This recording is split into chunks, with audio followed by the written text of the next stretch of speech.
Y si te dijera que uno de los textos más antiguos y venerados del mundo no es una oración para pedir, sino un código de programación mental para construir?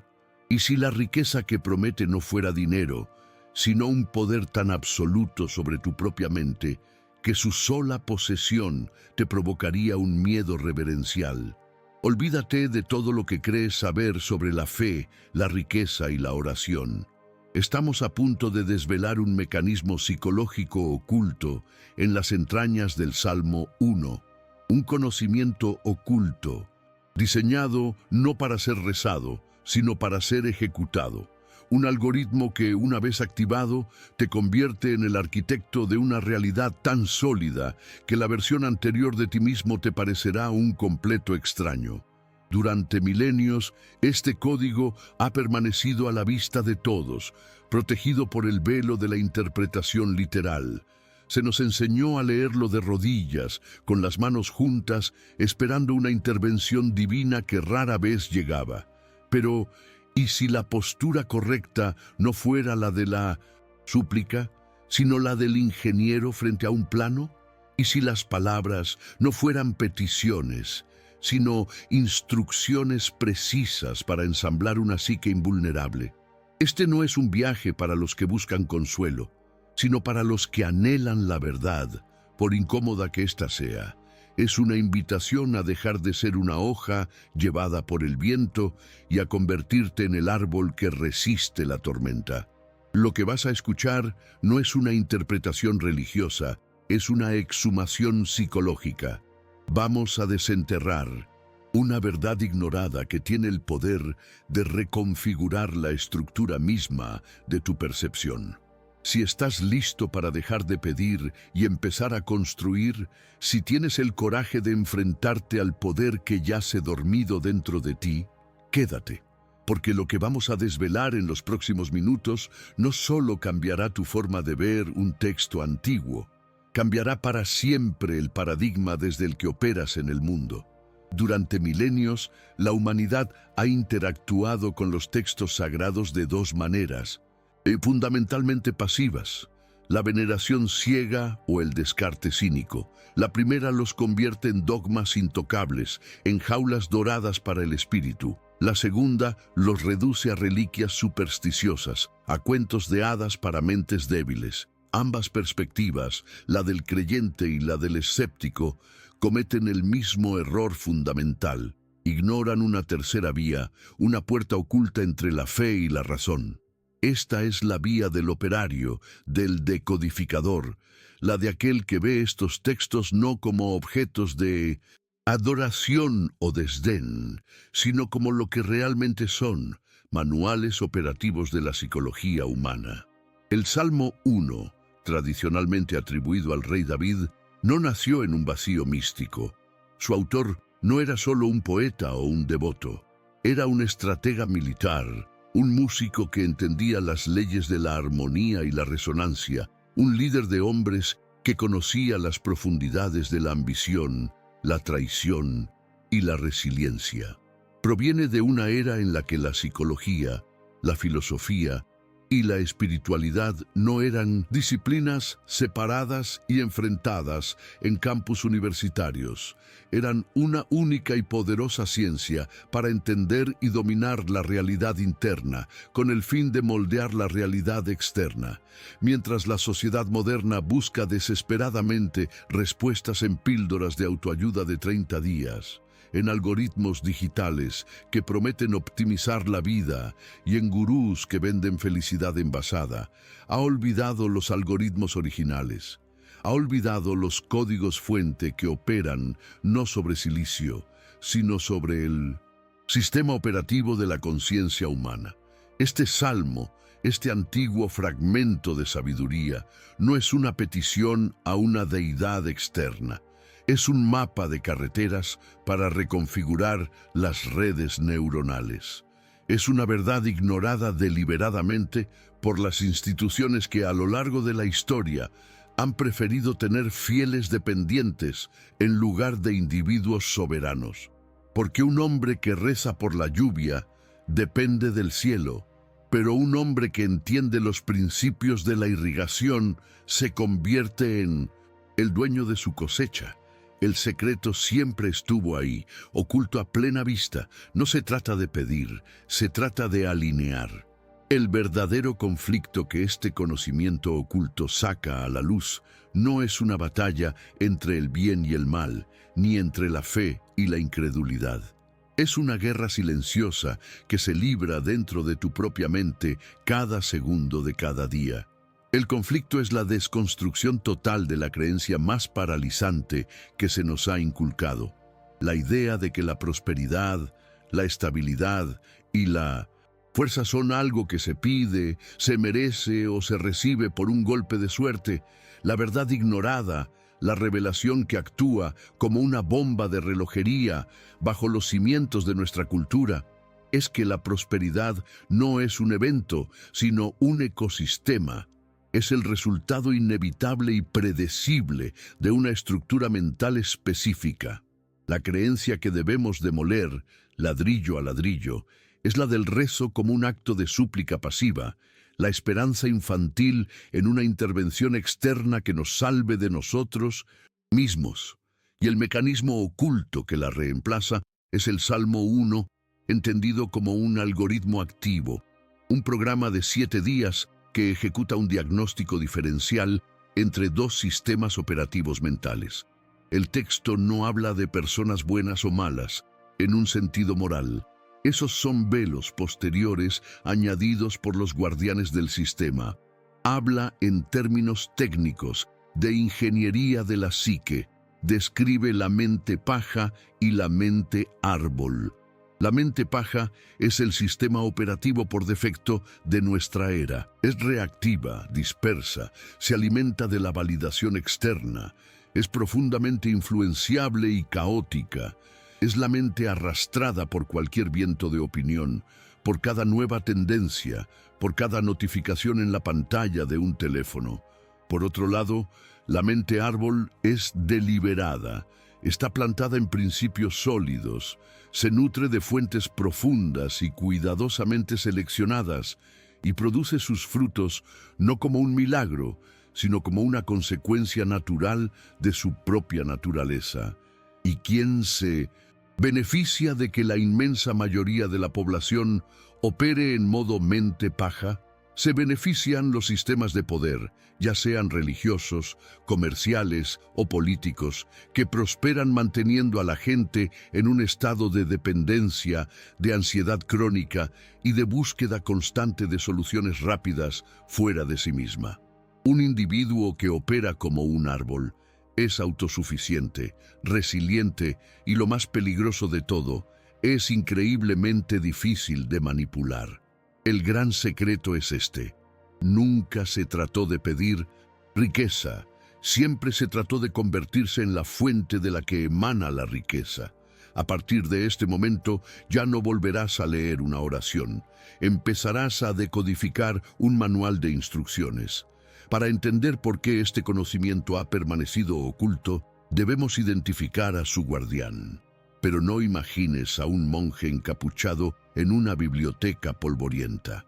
El guardián del sistema es un arquetipo mucho más sutil y omnipresente. Es una dualidad que opera en perfecta sincronía para mantener el verdadero poder del texto neutralizado. Por un lado, tenemos a la ortodoxia religiosa. Durante siglos ha interpretado el Salmo de manera literal y moralista. Lo ha convertido en una simple promesa de recompensa celestial para los buenos y un castigo para los malos. Su mensaje es tranquilizador, pero profundamente castrante. Ten fe, obedece y espera. Esta interpretación ofrece consuelo, un bálsamo para el alma ansiosa, pero a un precio muy alto: tu soberanía personal. Te coloca en una posición de eterna infancia espiritual, siempre dependiente de una figura de autoridad externa, ya sea un sacerdote, un texto o un dios. Te enseña a pedir, a suplicar, a esperar, pero nunca a construir. Por otro lado, como un reflejo en un espejo moderno, tenemos a la industria de la autoayuda superficial.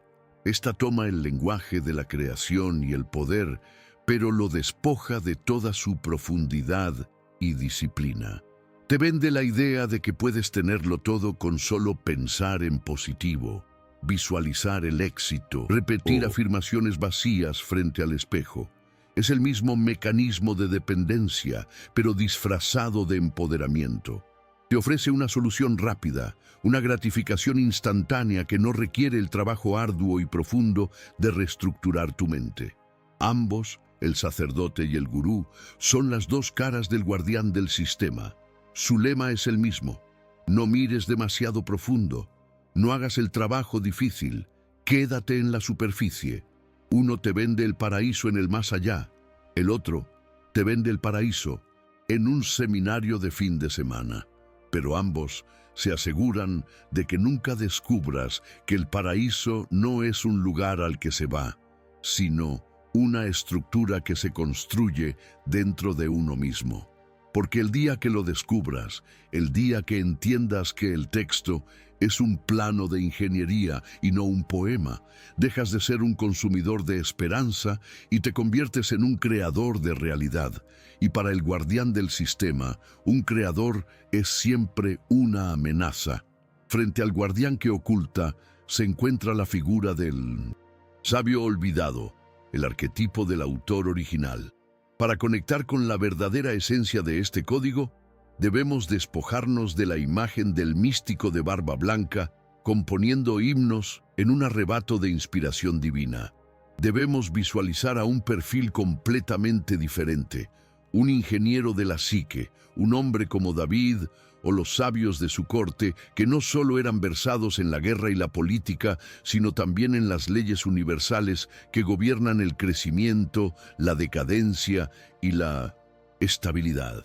Estos no eran sacerdotes pidiendo milagros, eran científicos del alma que documentaron, a través de metáforas y poesías, los principios inmutables de la mente humana.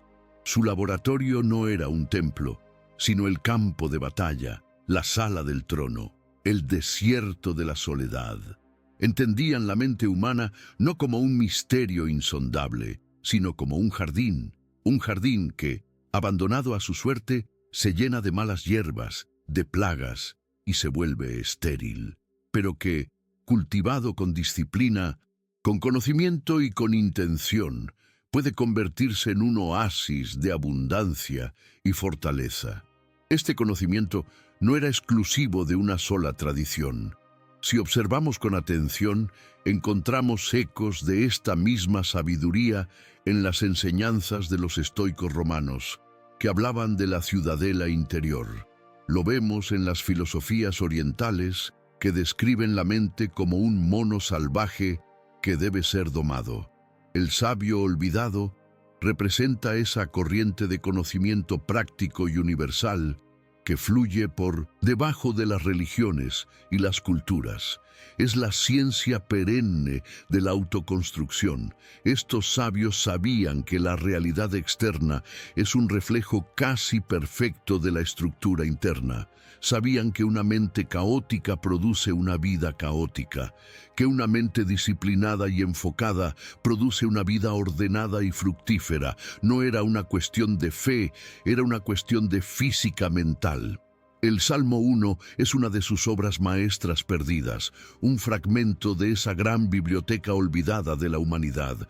Es un tratado de ingeniería condensado en unas pocas líneas poéticas. Nos legaron un mapa, pero el guardián del sistema nos convenció de que era un cuadro para admirar en la pared. La tarea del buscador, tu tarea, es quitarle el marco, desplegarlo sobre la mesa y empezar a trazar la ruta, porque el sabio olvidado no quería tu adoración, quería que usaras sus herramientas para convertirte en tu propio maestro de obras. Ahora entremos en la sala de máquinas. Vamos a desensamblar el algoritmo, traducir el código poético a un lenguaje operativo. El programa de 7 días comienza con una fase de 3 días de purga, de desintoxicación radical. El texto lo llama la vía negativa. Bienaventurado el varón que no anduvo en consejo de malos, ni estuvo en camino de pecadores, ni en silla de escarnecedores se ha sentado. Olvida la connotación moral de malos y pecadores. Esto no es un juicio, es una instrucción técnica de una precisión asombrosa. Traducido al lenguaje de la psicología XXI, significa: la construcción de una mente fuerte comienza no por añadir, sino por eliminar. Día 1. No anduvo en consejo de malos. Esto se refiere a las fuentes de información que consumes.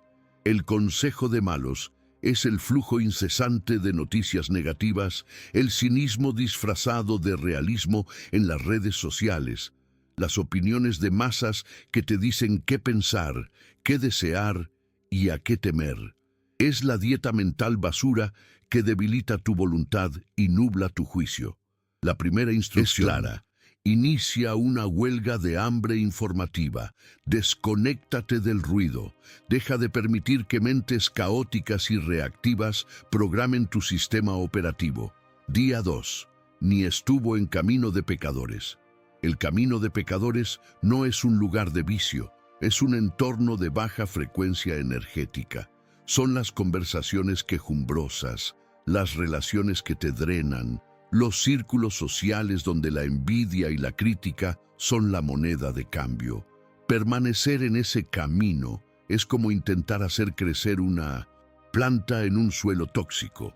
La segunda instrucción es un mandato de distanciamiento estratégico. Audita tus relaciones. Aléjate de aquellos cuya presencia te deja sintiéndote más débil, más pequeño, más ansioso. No por arrogancia, sino por autopreservación. Día 3.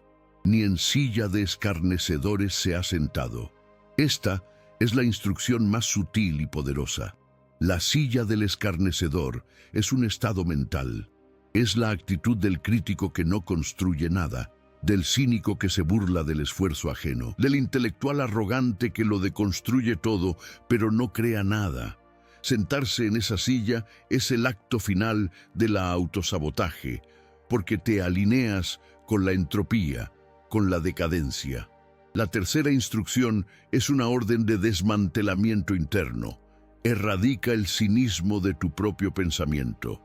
Deja de participar, ni siquiera como espectador, en el deporte de la demolición. Estos 3 primeros días no son pasivos.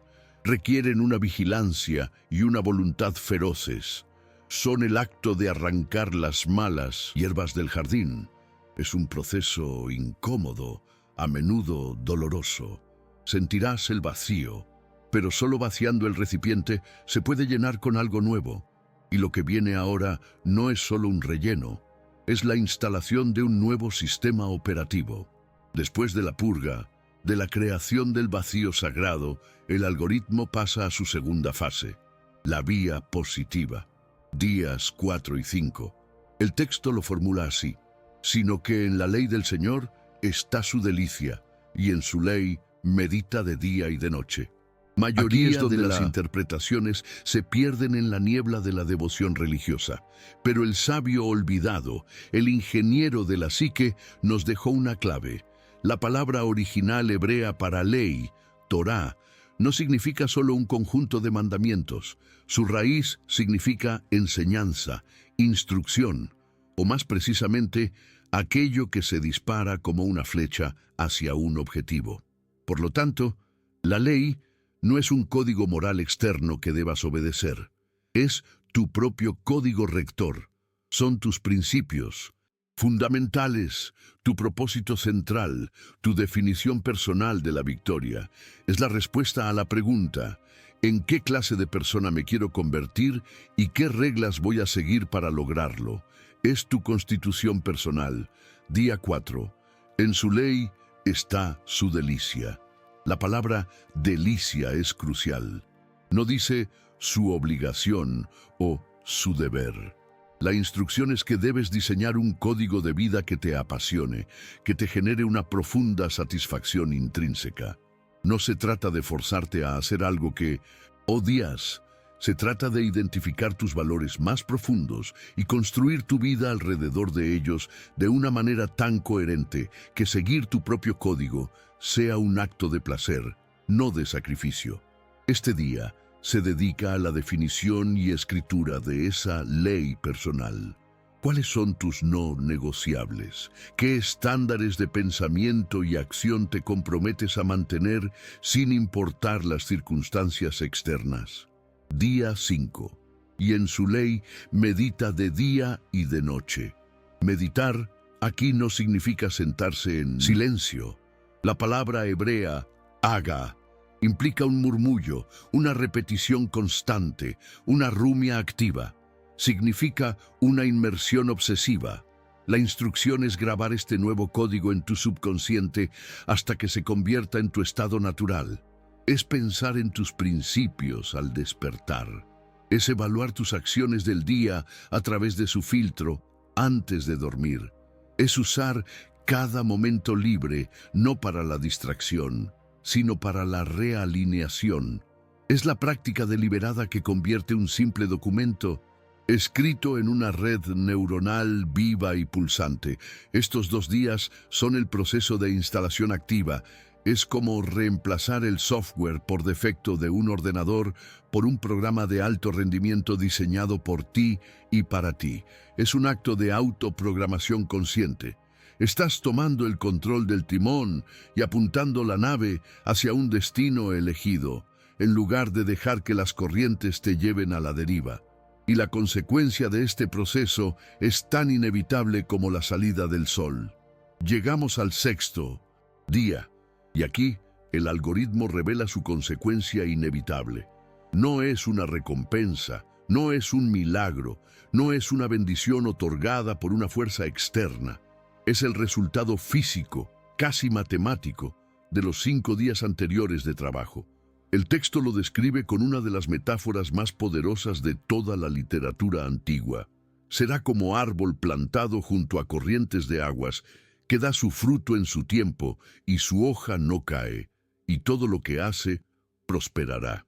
Analicemos esta imagen con la precisión de un botánico. Primero, será como árbol plantado.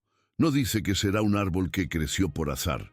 La palabra plantado implica un acto deliberado, una intención, una elección. Has elegido dónde echar raíces. Ya no eres la paja que vuela sin rumbo. Eres una estructura permanente y deliberada. Segundo, junto a corrientes de aguas. El árbol no reza por la lluvia. No depende de circunstancias externas favorables.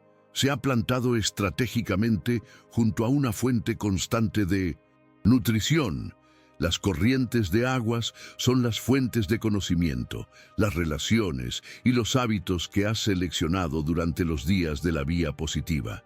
Te alimentas de manera continua y autónoma, independientemente de si hay sequía o tormenta en el mundo exterior. Tercero, que da su fruto en su tiempo. El árbol no se esfuerza por dar fruto, no siente ansiedad por la productividad. El fruto es la consecuencia natural y sin esfuerzo de su salud interna. Simplemente aparece cuando las condiciones son correctas y el tiempo es el adecuado. Esto destruye la cultura moderna de la prisa y el esfuerzo forzado. La riqueza, el éxito, los resultados son el fruto y no se persiguen, se manifiestan. Cuarto, y su hoja no cae. Esto simboliza la resiliencia, la vitalidad perenne, incluso en los inviernos de la vida, en los momentos de dificultad, la estructura central permanece viva y fuerte. Puede que no esté dando fruto, pero su esencia, su verdor, su potencial, permanece intacto. Finalmente, la línea que resume todo el proceso y todo lo que hace, prosperará. La prosperidad no es algo que le sucede. Es una cualidad intrínseca a su forma de operar. No es que algunas de sus acciones tengan éxito y otras no. Es que su propia naturaleza, la de un sistema estable, nutrido y bien plantado, convierte cada acción en un acto de crecimiento. Este es el estado de la mente árbol. No es un objetivo a alcanzar, es una identidad a encarnar. Y es aquí donde surge el verdadero. Si este estado es tan deseable, ¿por qué la promesa de alcanzarlo debería generar miedo? Este es el punto de inflexión. La revelación que reorganiza todo lo que hemos explorado hasta ahora. El día 7 del algoritmo no es un día de acción. Es un día de integración y de confrontación con una verdad aterradora. ¿Por qué una riqueza tan absoluta, una estabilidad tan perfecta, generaría miedo? La respuesta yace en la naturaleza misma del poder que se adquiere. El miedo no proviene de la riqueza material, proviene de la comprensión demoledora de que eres 100% responsable de tu realidad. Cuando operas desde la mente paja, siempre hay un culpable externo. Es el gobierno, la economía, tu jefe, tu pasado, tu familia, la mala suerte. El mundo es un lugar caótico y tú eres una víctima de sus circunstancias. Hay una extraña comodidad en esta impotencia. Te libera de la carga de la responsabilidad. Puedes quejarte, puedes culpar, puedes esperar a un salvador. Pero cuando te transformas en la mente árbol, todo ese paradigma se derrumba con una violencia ensordecedora. De repente, entiendes que si tu jardín no da frutos, no es por falta de lluvia, es porque no lo has plantado junto al río. Si tus hojas se secan, no es por el calor del sol, es porque tus raíces no son lo suficientemente profundas. Si el viento te amenaza, no es por la fuerza de la tormenta, es por la debilidad de tu tronco. El miedo surge al darte cuenta de que el universo no es ni bueno ni malo contigo. Es simplemente neutral. Responde a la estructura que tú has construido. El poder absoluto es aterrador porque elimina todas las excusas. Ya no hay a quien culpar por el fracaso. Y lo que es aún más vertiginoso, ya no hay a quien agradecer por el éxito.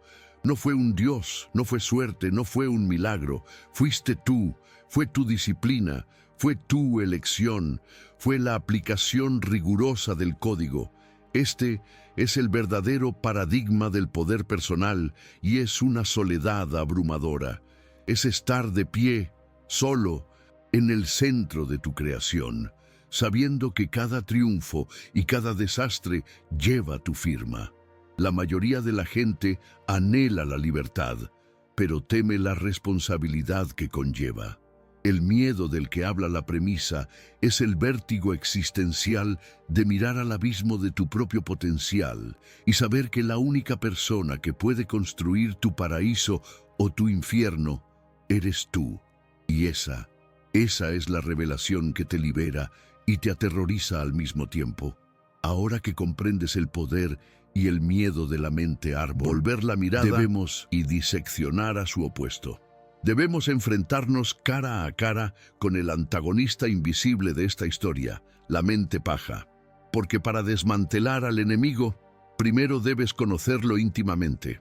La mente paja no es un defecto moral, es el estado mental por defecto de la sociedad moderna.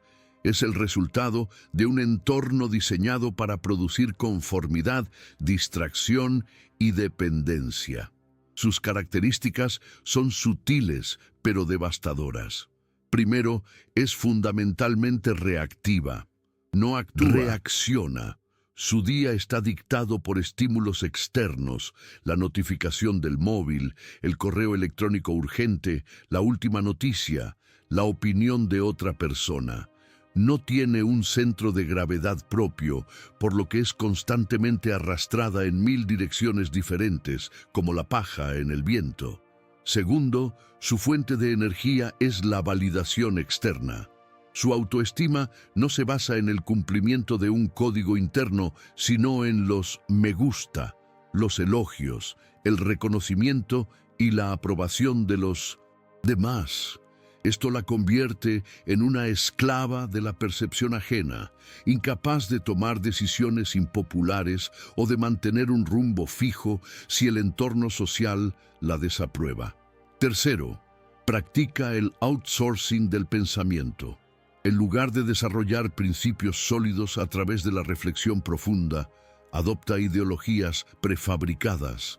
se une a tribus de pensamiento y repite eslóganes que no ha examinado. La pereza mental es su rasgo definitorio. Prefiere la certeza de una respuesta simple, falsa, aunque sea, a la incomodidad de la pregunta compleja. Cuarto, vive en un estado de ansiedad crónica y de escasez. Como depende de factores externos e incontrolables, siempre siente que algo le falta, que no es suficiente, que el peligro acecha a la vuelta de la esquina. Su visión del mundo es un juego de suma cero, donde el éxito de otro es una amenaza para el suyo. La sociedad moderna es una gigantesca fábrica de mentes paja. El sistema educativo premia la obediencia sobre el pensamiento crítico. Los medios de comunicación prosperan a base de miedo y urgencia. Las redes sociales están diseñadas para crear adicción a la validación. La cultura de consumo nos dice constantemente que la felicidad está en el próximo producto, no en la construcción interna. Reconocer la mente paja dentro de uno mismo es un acto de una honestidad brutal. Es admitir cuántas de tus decisiones han sido reacciones, cuántas de tus creencias son prestadas, cuánto de tu tiempo se ha malgastado en la búsqueda de la aprobación. Este es el verdadero enemigo. No es una persona, no es un sistema, es un patrón de pensamiento. Es la entropía mental contra la que debes luchar cada día para poder plantar y cultivar tu árbol. La revelación de este conocimiento oculto sería inútil si se quedara en el plano de la filosofía abstracta. Su verdadero poder reside en su aplicación práctica, en cómo reorganiza tus decisiones desde el momento en que abres los ojos por la mañana. La transición de la mente paja a la mente árbol no es un evento, es un proceso de ingeniería personal que se manifiesta en los detalles más pequeños de tu vida. Pensemos en la carrera profesional, la mente. Y si te dijera que uno de los textos más antiguos y venerados del mundo no es una oración para pedir, sino un código de programación mental para construir? ¿Y si la riqueza que promete no fuera dinero, sino un poder tan absoluto sobre tu propia mente que su sola posesión te provocaría un miedo reverencial? Olvídate de todo lo que crees saber sobre la fe, la riqueza y la oración. Estamos a punto de desvelar un mecanismo psicológico oculto en las entrañas del Salmo 1. Un conocimiento oculto, diseñado no para ser rezado, sino para ser ejecutado. Un algoritmo que, una vez activado, te convierte en el arquitecto de una realidad tan sólida que la versión anterior de ti mismo te parecerá un completo extraño. Durante milenios, este código ha permanecido a la vista de todos, protegido por el velo de la interpretación literal. Se nos enseñó a leerlo de rodillas, con las manos juntas, esperando una intervención divina que rara vez llegaba. Se nos condicionó para ser suplicantes, para externalizar nuestro poder y colocarlo en manos de una fuerza invisible. Pero, ¿y si la postura correcta no fuera la de la súplica, sino la del ingeniero frente a un plano? ¿Y si las palabras no fueran peticiones, sino instrucciones precisas para ensamblar una psique invulnerable, una estructura interna capaz de resistir cualquier tormenta externa? Esta es la verdad ignorada que yace bajo capas de dogma y tradición. Este no es un viaje para los que buscan consuelo, sino para los que anhelan la verdad, por incómoda que ésta sea. Es una invitación a dejar de ser una hoja llevada por el viento, a merced de cada circunstancia, de cada opinión ajena, y a convertirte en el árbol, plantado firmemente, que extrae su fuerza de raíces profundas e invisibles. Lo que vas a escuchar no es una interpretación religiosa, es una exhumación psicológica. Vamos a desenterrar un secreto que tiene el poder de reconfigurar la estructura misma de tu percepción, de alterar los patrones invisibles que han dictado tu identidad y tus resultados hasta hoy. La ansiedad que sientes, esa sensación persistente de que hay un paradigma que no logras ver, esa lucha por el propósito en un mundo caótico, no es un fallo en tu sistema.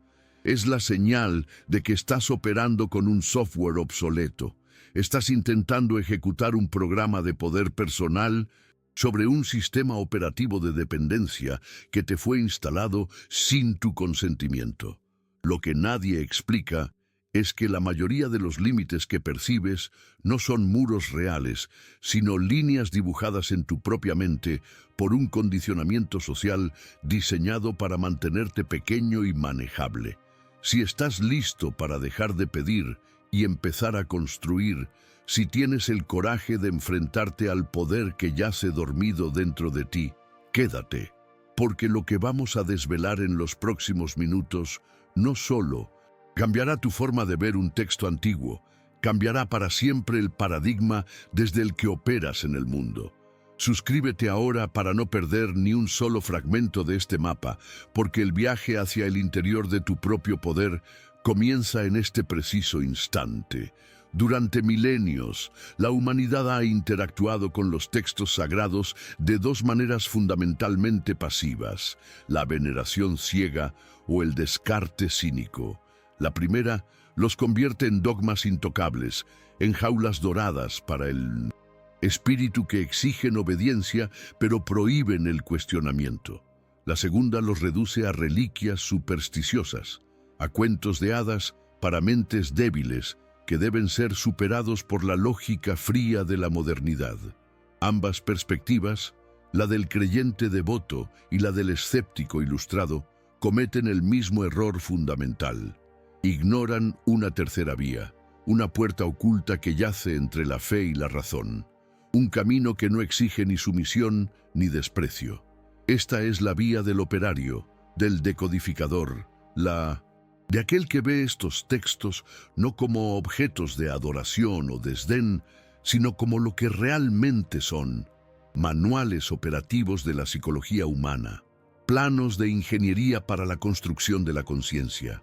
Este es el primer velo que debemos rasgar: la idea de que estos documentos fueron escritos solo para ser creídos, fueron escritos para ser utilizados. El Salmo 1, tradicionalmente atribuido al rey David, no nació en un vacío místico.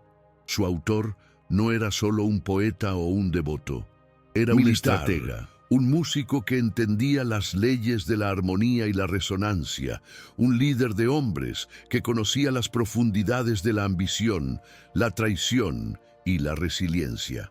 Proviene de una era en la que la psicología, la filosofía y la espiritualidad no eran disciplinas separadas y enfrentadas en campus universitarios.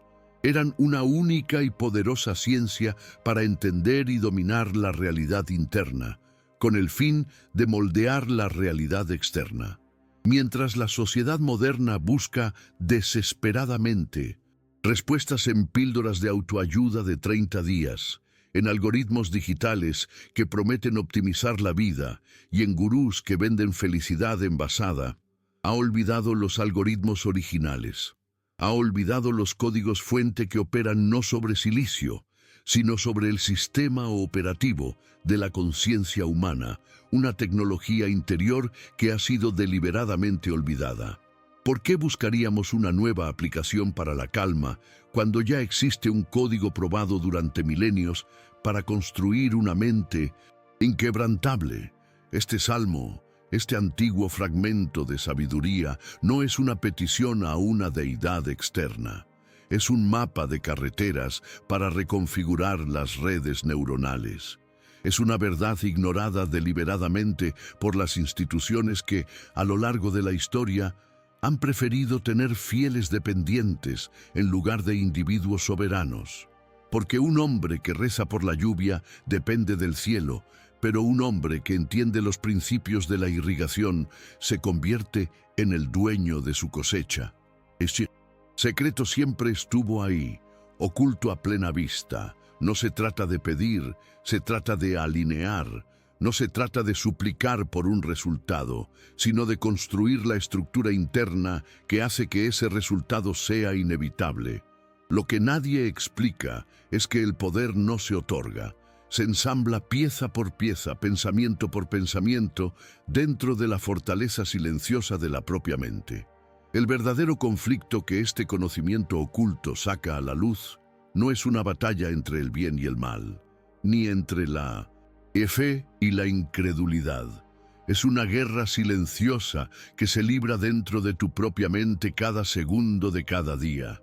El conflicto es la desconstrucción total de la creencia más paralizante que se nos ha inculcado, la idea de que la prosperidad, la estabilidad y la fuerza son algo que se pide, se merece o se recibe por un golpe de suerte.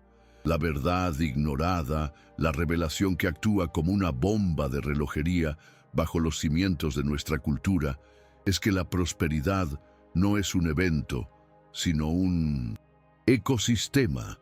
Es el resultado inevitable y predecible de una estructura mental específica, de la misma manera que una cosecha es el resultado de una siembra y un cuidado correctos. La creencia que debemos demoler, ladrillo a ladrillo, es la del rezo como un acto de súplica pasiva, la esperanza infantil, en una intervención externa que nos salve de nosotros mismos. Y el mecanismo oculto que la reemplaza es el Salmo 1 entendido como un algoritmo activo, un programa de 7 días que ejecuta un diagnóstico diferencial entre dos sistemas operativos mentales. El texto no habla de personas buenas o malas en un sentido moral. Esos son velos posteriores añadidos por los guardianes del sistema. Habla en términos técnicos de ingeniería de la psique. Describe la mente paja y la mente árbol. La mente paja es el sistema operativo por defecto de nuestra era. Es reactiva, dispersa, se alimenta de la validación externa, es profundamente influenciable y caótica. Es la mente arrastrada por cualquier viento de opinión, por cada nueva tendencia, por cada notificación en la pantalla de un teléfono. Por otro lado, la mente árbol es deliberada, está plantada en principios sólidos, se nutre de fuentes profundas y cuidadosamente seleccionadas y produce sus frutos no como un milagro, sino como una consecuencia natural de su propia naturaleza. ¿Y quién se beneficia de que la inmensa mayoría de la población opere en modo mente paja?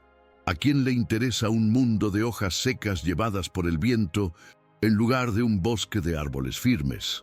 Se benefician los sistemas de poder, ya sean religiosos, comerciales o políticos, que prosperan manteniendo a la gente en un estado de dependencia, de ansiedad crónica y de búsqueda constante de soluciones rápidas fuera de sí misma.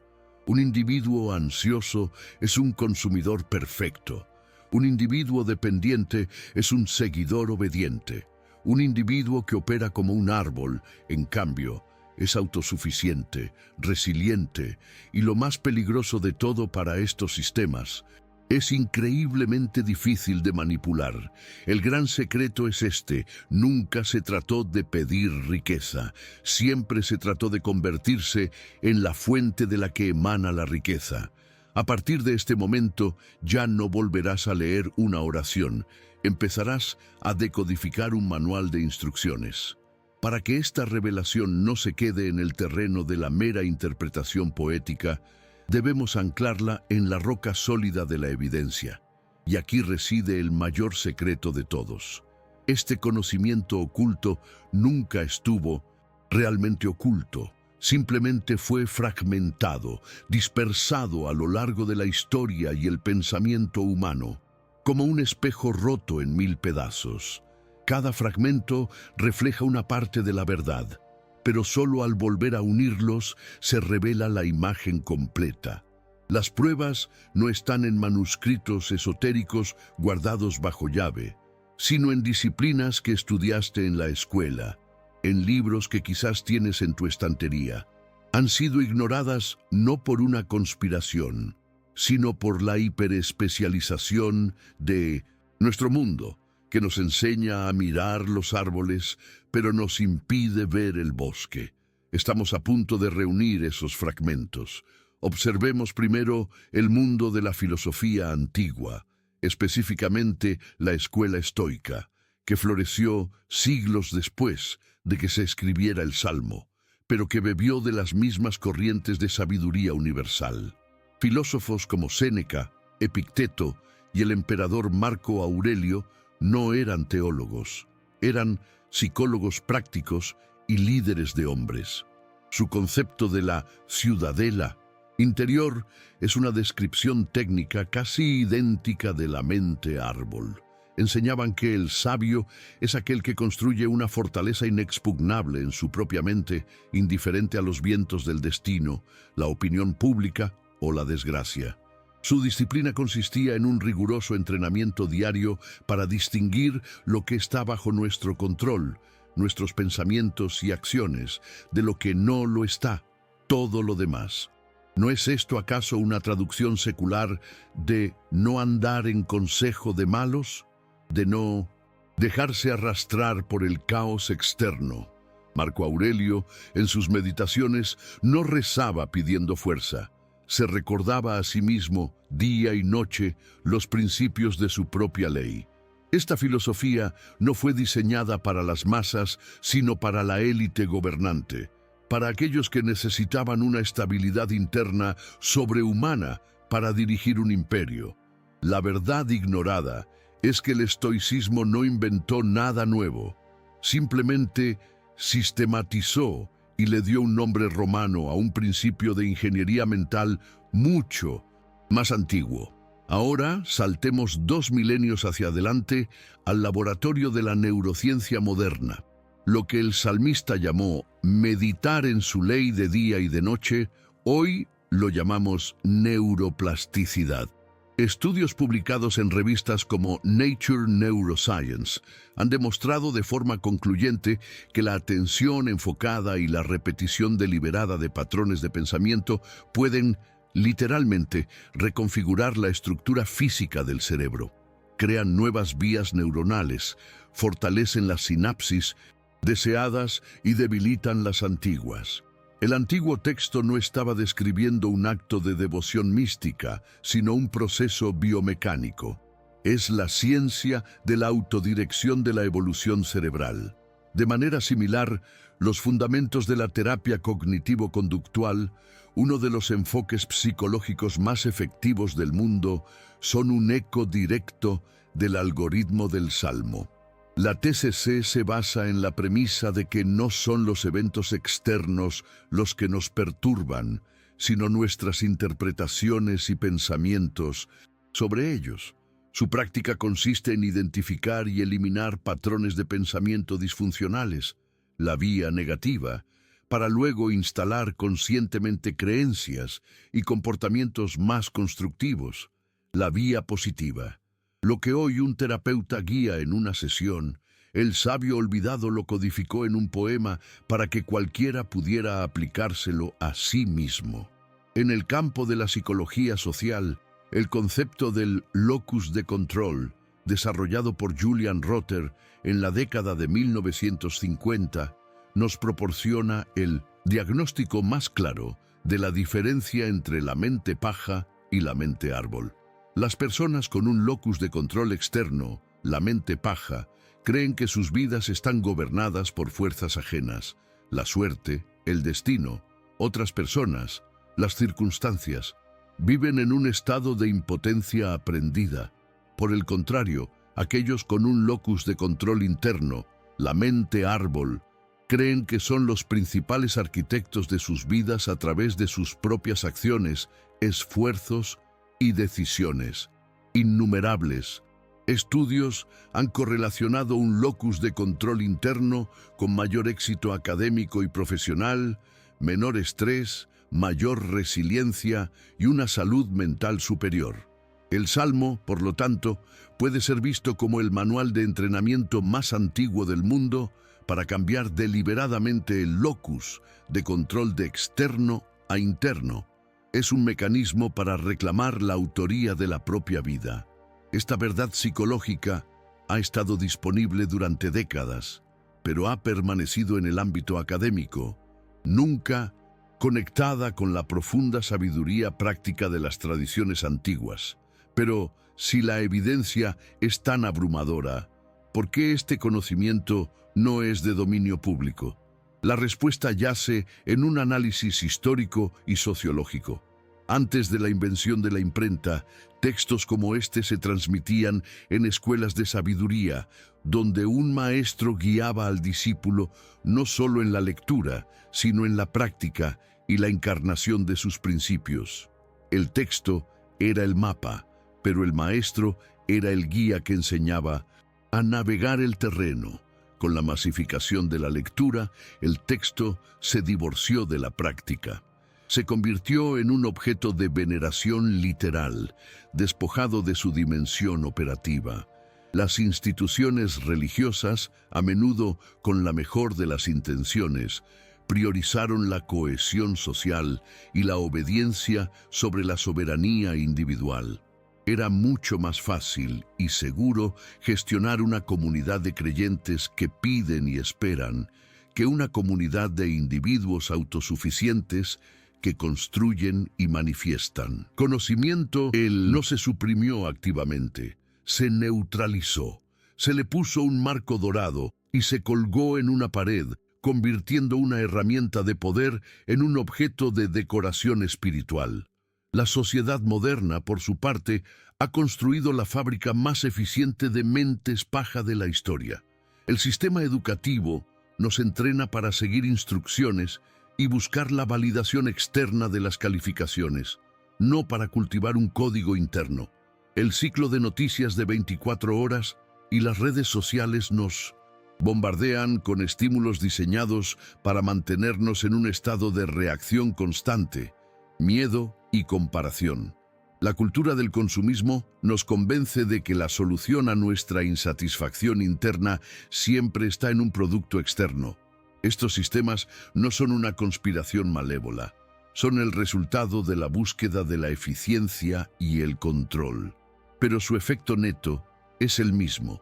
Producen individuos dependientes, ansiosos y fácilmente influenciables. Un ciudadano que opera como un árbol, que se nutre de sus propias fuentes internas y es inmune al ruido exterior, es un mal consumidor y un súbdito difícil de gobernar. El paradigma de la mente paja es el lubricante que mantiene en marcha las ruedas de nuestra civilización actual. Finalmente, encontramos ecos de esta misma verdad en la filosofía más radical. Friedrich Nietzsche habló del Übermensch, el superhombre, no como un tirano, sino como un individuo que ha superado la moralidad de rebaño para crear y vivir según su propia tabla de valores, su propia ley. Es el espíritu que deja de reaccionar al bien y al mal, definidos por otros, y se convierte en una fuente de valor en sí mismo. Esta es la expresión filosófica más extrema de la mente árbol. Es el individuo que ha completado el algoritmo y se ha convertido en una causa, no en un efecto.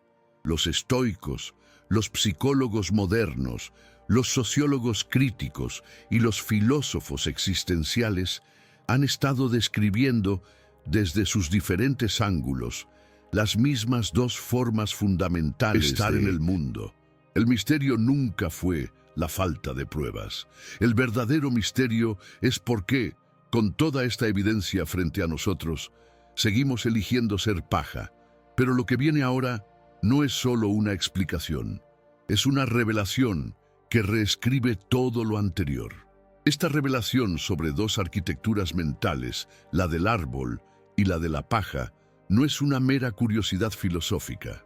Es un espejo brutalmente honesto que nos obliga a confrontar una verdad incómoda sobre la naturaleza humana.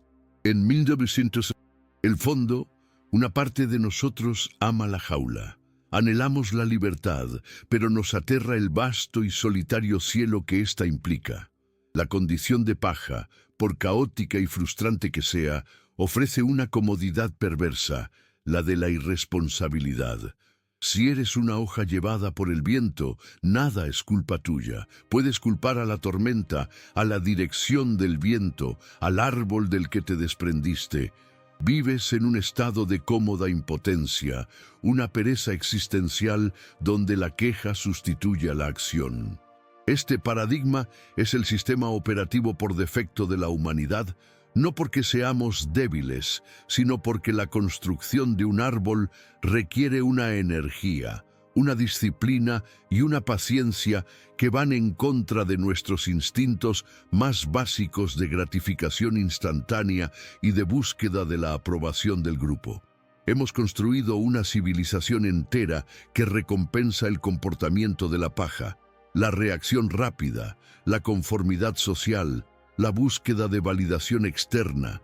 El secreto más profundo que este antiguo código desvela no es sobre Dios o el universo, es sobre nosotros. Revela que nuestra mayor lucha no es contra el mundo, sino contra nuestra propia y seductora inclinación a elegir el camino fácil, a permanecer en el piloto automático de la existencia. La aplicación de este conocimiento oculto en tu vida diaria es tan radical que se siente como despertar de un largo sueño. Observa tu carrera profesional. La mente paja se enfoca en la política de la oficina, en reaccionar a los correos electrónicos urgentes, en buscar la aprobación del jefe y en medir el éxito en términos de ascensos y títulos. Su energía se disipa en 1000 tareas superficiales, siempre ocupada pero raramente productiva en un sentido profundo. La mente árbol, por el contrario, ignora el ruido. Se enfoca en construir habilidades profundas, sus raíces. Dedica su tiempo más valioso al trabajo concentrado que crea un valor real e insustituible. No le preocupa el próximo ascenso, sino la maestría en su campo. No busca la validación externa, porque su métrica es interna, el cumplimiento de sus propios estándares de excelencia. Como resultado, y sin buscarlo activamente, las oportunidades, el respeto y la verdadera riqueza, la de la soberanía profesional, acuden a ella. El árbol entiende que el fruto no se persigue, se produce como una consecuencia inevitable de su propia salud interna. Y tú, en tu trabajo, pasas el día reaccionando como la paja o construyendo como el árbol. En el terreno de las relaciones, el contraste es aún más devastador. La mente paja entra en las relaciones desde la necesidad. Busca a alguien que llene su vacío, que la valide, que le dé un sentido de identidad. Por eso sus relaciones son a menudo un torbellino de drama, dependencia emocional y miedo a la pérdida. Mendiga afecto y atención, y su estado de ánimo es un reflejo del humor de su pareja. Es una hoja seca que se aferra desesperadamente a otra, esperando que juntas puedan resistir el viento. La mente árbol, sin embargo, aborda las relaciones desde la plenitud. Al estar firmemente plantada en su propio ser y nutrida por sus propias fuentes, no busca a alguien que la complete, sino a alguien con quien compartir su sombra y sus frutos. Es un refugio, no una carga. Ofrece estabilidad en lugar de exigirla. Sus relaciones se basan en principios compartidos, no en necesidades mutuas. Esto le permite amar sin apego, dar sin esperar y establecer límites saludables sin culpa. Es la diferencia entre una relación que te drena y una que te nutre, entre una que es una fuente de ansiedad y una que es un pilar de fuerza. Pero la aplicación más profunda y transformadora de este conocimiento es en la construcción de tu propia identidad. La mente paja construye su yo a partir de fragmentos externos. Su identidad es un mosaico de etiquetas, su título profesional, la marca de su coche, sus seguidores en redes sociales, las opiniones que otros tienen de ella. Es una identidad frágil, un castillo de naipes que se derrumba con la primera crítica o el primer fracaso. ¿Quién eres cuando te quitan tu trabajo? ¿Cuando tus amigos se van? ¿Cuando pierdes tu estatus? La mente paja no tiene respuesta. La mente árbol, en cambio, forja su identidad desde el interior hacia el exterior. Su identidad no es lo que hace o lo que tiene, sino los principios que encarna, la ley en la que medita día y noche. Es una identidad inquebrantable porque no depende de nada ni de nadie fuera de sí misma. Puede perder sus hojas en invierno, pero su tronco, su esencia, permanece intacta.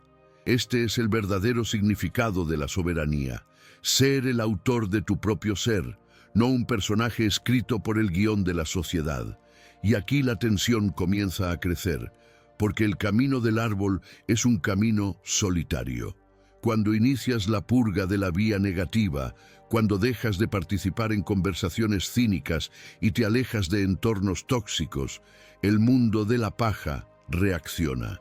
Tu disciplina será llamada arrogancia, tu silencio, desdén. Tu enfoque en tu propio crecimiento será interpretado como egoísmo. Tus antiguos compañeros de queja se sentirán incómodos con tu nueva estabilidad, porque tu presencia es un recordatorio silencioso de la elección que ellos no están haciendo. Serás un árbol creciendo en medio de un campo de paja, y los vientos que antes te arrastraban ahora intentarán derribarte. Esta es la primera prueba de fuego. El verdadero misterio no es si tienes la inteligencia para entender el código, sino si tienes el coraje para soportar la soledad y la presión social que su aplicación conlleva. Porque transformar tu mente es un acto de rebelión silenciosa contra el paradigma dominante. ¿Has visto cómo este conocimiento redefine tu trabajo, tus relaciones y tu identidad? Has sentido la promesa de una estabilidad inquebrantable, pero ahora también sientes el peso de su consecuencia, la fricción que genera con un mundo diseñado para mantenerte débil y distraído. Estás en el umbral. Detrás de ti está la comodidad familiar del caos, la extraña seguridad de no ser responsable. Delante, un camino de disciplina, de intención deliberada y de una soledad inicial que puede sentirse aterradora.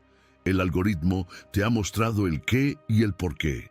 Te ha dado el mapa de una tierra prometida interior, pero el mapa no es el territorio. Saber el camino no es lo mismo que andarlo, y mientras estás ahí, de pie, dudando si dar el primer paso, hay una última pieza del puzzle que necesitas. Porque lo que el sabio olvidado codificó a continuación no es una simple instrucción.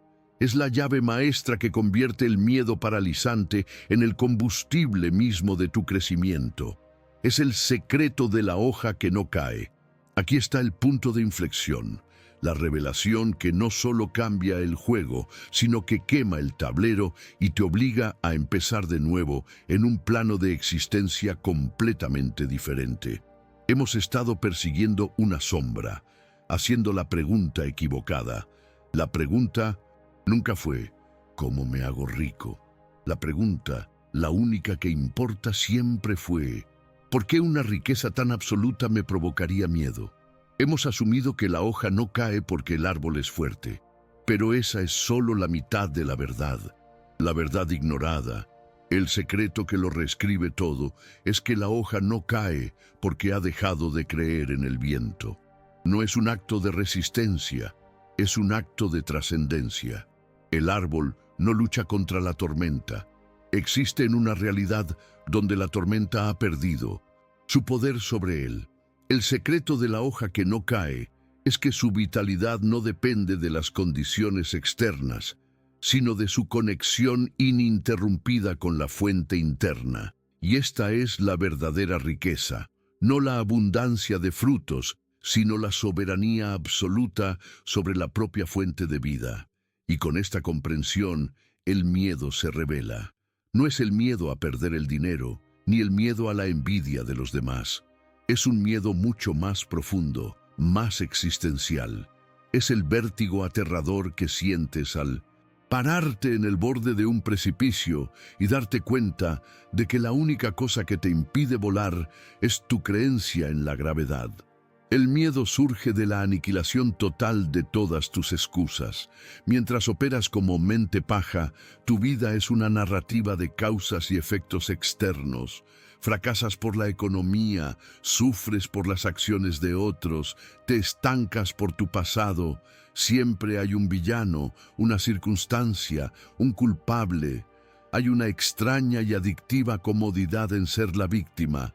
Pero en el instante en que te conviertes en la mente árbol, todo ese edificio narrativo se derrumba en un silencio ensordecedor. De repente, comprendes que el universo no te está haciendo nada.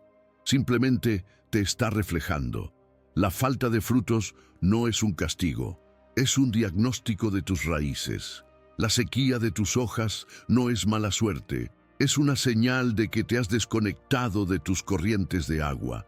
El poder absoluto es aterrador porque te deja solo en la sala de control de tu propia existencia. Ya no hay un Dios al que rezar, ni un demonio al que culpar. Solo estás tú y el espejo. Esta revelación tiene consecuencias que se propagan como ondas sísmicas a través de cada faceta de tu vida. La ansiedad, esa compañera constante de la mente paja, se evapora. ¿Por qué? Porque la ansiedad es el producto de enfocarse en resultados que no puedes controlar directamente. La mente árbol no se enfoca en el fruto. Se obsesiona con la calidad del suelo, la profundidad de las raíces y la pureza del agua que absorbe. Cambias la persecución frenética de objetivos por el cultivo deliberado de las condiciones. Dejas de intentar controlar el mundo exterior y te dedicas por completo a dominar el mundo interior, sabiendo con una certeza casi matemática que lo primero es un reflejo de lo segundo. Esto genera una paciencia que el mundo moderno confundiría con pasividad, pero que en realidad es la forma más elevada de poder. Es la paciencia del jardinero que no desentierra la semilla cada día para ver si está creciendo, porque confía en el proceso. Es una calma que resulta profundamente perturbadora para un mundo que se alimenta del pánico y la urgencia. Y aquí es donde el misterio se profundiza aún más. Porque al adoptar este paradigma, te conviertes en una anomalía, un fantasma en la máquina de la sociedad. Nuestra civilización está construida sobre los cimientos de la mente paja. El consumismo necesita que creas que la felicidad está en la próxima compra. La política necesita que creas que la solución a tus problemas está en el próximo líder. Los medios de comunicación necesitan que creas que tu seguridad depende de estar constantemente informado de la próxima amenaza. Un individuo que es un árbol, que genera su propia estabilidad y significado desde dentro, es inmune a todo este sistema de control. No eres un buen consumidor porque no tienes vacíos que llenar. No eres un buen seguidor porque tu brújula es interna. No eres susceptible al miedo porque tu seguridad no depende de las circunstancias. No es una conspiración, es simplemente que un bosque de árboles no necesita las estructuras que hemos construido para gestionar un campo de paja. Al convertirte en un árbol, no solo te liberas a ti mismo, te conviertes en una amenaza silenciosa para el paradigma que mantiene a todos los demás en su sitio. Pero el guardián más formidable del sistema no está fuera de ti.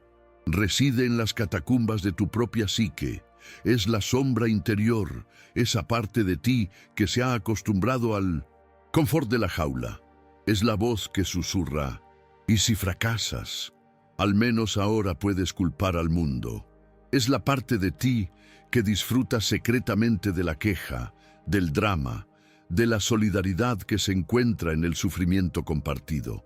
Esta sombra se resistirá a tu transformación con una ferocidad inimaginable, porque tu poder significa su muerte. Usará tus miedos más profundos, tus inseguridades de la infancia, el recuerdo de cada fracaso pasado, para convencerte de que es más seguro seguir siendo paja. Te dirá que esta soberanía es arrogancia, que esta independencia es egoísmo. La verdadera batalla no es contra el mundo, es contra el esclavo dentro de ti que se ha enamorado de sus cadenas. Enfrentar a esta sombra es el verdadero trabajo del séptimo día, el día de la integración. Es mirar a la cara a la parte de ti que prefiere la comodidad de la impotencia y elegir conscientemente la aterradora libertad del poder. Esta lucha interna es la razón por la que tantos buscadores a lo largo de la historia han vislumbrado esta verdad, pero pocos la han encarnado.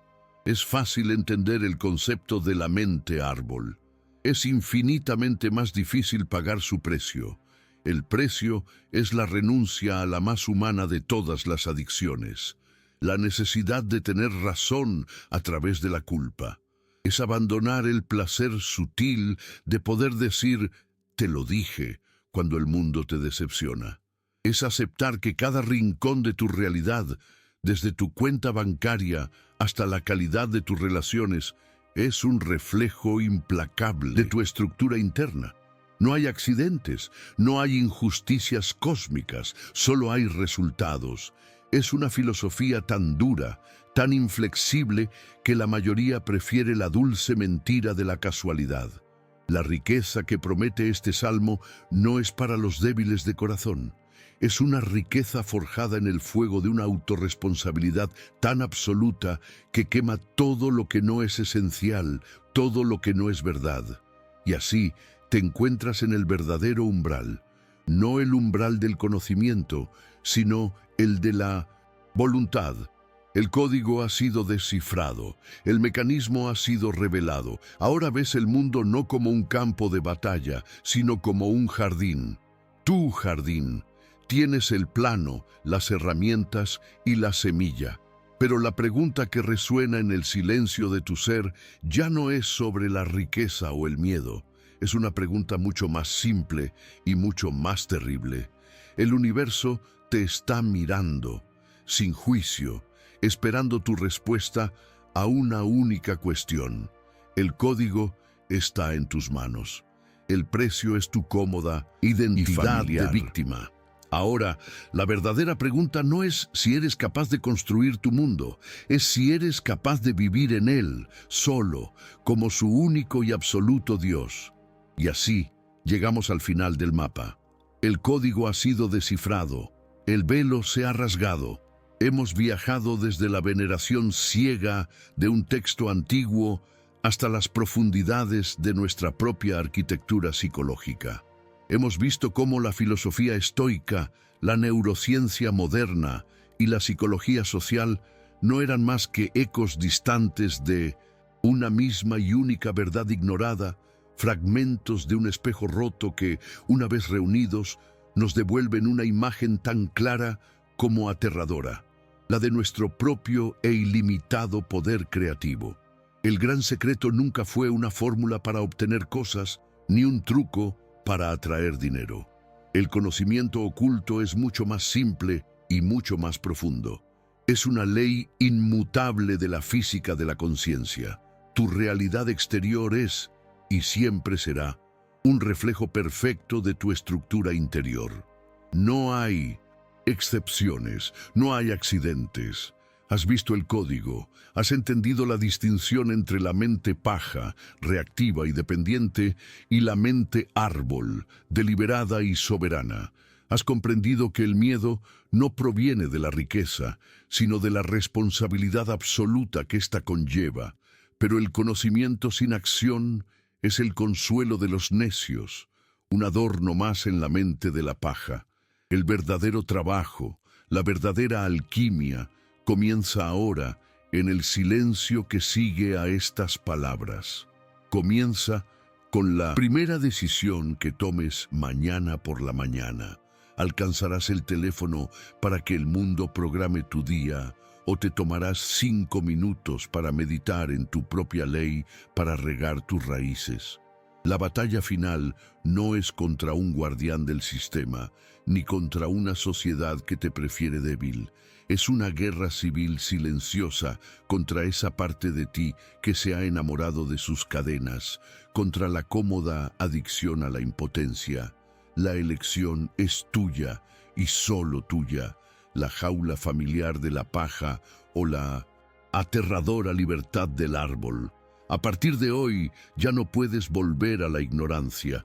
Cada frustración, cada momento de ansiedad, cada fracaso, ya no será una tragedia aleatoria, será una señal, será un diagnóstico. La ansiedad no es un castigo, es un sensor que te indica que tus raíces no son lo suficientemente profundas. La envidia no es un pecado, es una brújula que te muestra lo que anhelas construir en tu propio jardín.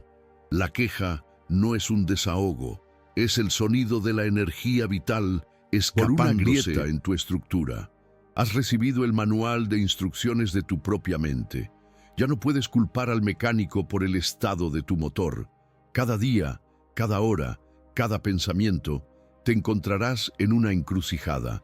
¿Vas a reaccionar como la paja, arrastrado por el viento de las circunstancias, o vas a responder como el árbol, desde la calma inamovible de tu centro?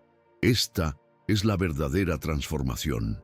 Dejas de ser un termómetro que simplemente refleja la temperatura del entorno para convertirte en el termostato que establece la temperatura de la habitación. Dejas de ser un suplicante que pide que la tormenta pase para convertirte en el roble que se fortalece con ella. La vida deja de ser una serie de eventos que te suceden y se convierte en un lienzo sobre el que pintas. Esto no trae una felicidad eufórica y constante, sino algo mucho más valioso, una calma atronadora, una paz que no nace de la ausencia de problemas, sino de la certeza absoluta de que tienes la estructura interna para afrontar cualquier cosa. Es la certeza silenciosa de la raíz que incluso en la noche más oscura y el invierno más crudo sabe que la primavera es una consecuencia inevitable de su propia naturaleza. La soledad del árbol no es la del abandono, es la de la soberanía. El miedo que sentías al principio no era el miedo al poder, sino el miedo a dejar de ser quien creías que eras. Es el miedo de la oruga a la crisálida. Pero la verdad es que nunca estuviste destinado a arrastrarte. La riqueza que este conocimiento promete no se cuenta en monedas, sino en momentos de coherencia interna. Es la riqueza de saber que tus pensamientos, tus palabras y tus acciones están en perfecta alineación con tus principios más profundos. Es la paz inquebrantable de saber que, sin importar la fuerza del viento, tu hoja no caerá, no porque te resistas, sino porque has dejado de creer en su poder para derribarte. Has trascendido el juego. Hemos llegado al final de este viaje juntos, pero al comienzo del tuyo. El paradigma ha sido expuesto, los mecanismos revelados. El conocimiento oculto ya no está oculto para ti, ahora te pertenece. Y te deja con una última pregunta, una que solo tú puedes responder en la intimidad de tu propia conciencia. Ahora que tienes el plano del jardín y la semilla en tu mano, la única pregunta que queda es, ¿qué vas a construir? Si este viaje ha plantado una semilla en ti, ayúdala a crecer. Suscríbete y activa las notificaciones, porque este no es el final, es solo el principio de la decodificación de los misterios de la mente humana. Comparte este mapa con aquellos que sientas que también están buscando dejar de ser una hoja al viento. Y déjame saber en los comentarios qué es lo primero que vas a eliminar o plantar en tu jardín. Leamos juntos las respuestas, porque aunque el camino del árbol se recorre en la soberanía, su sombra puede dar cobijo a muchos.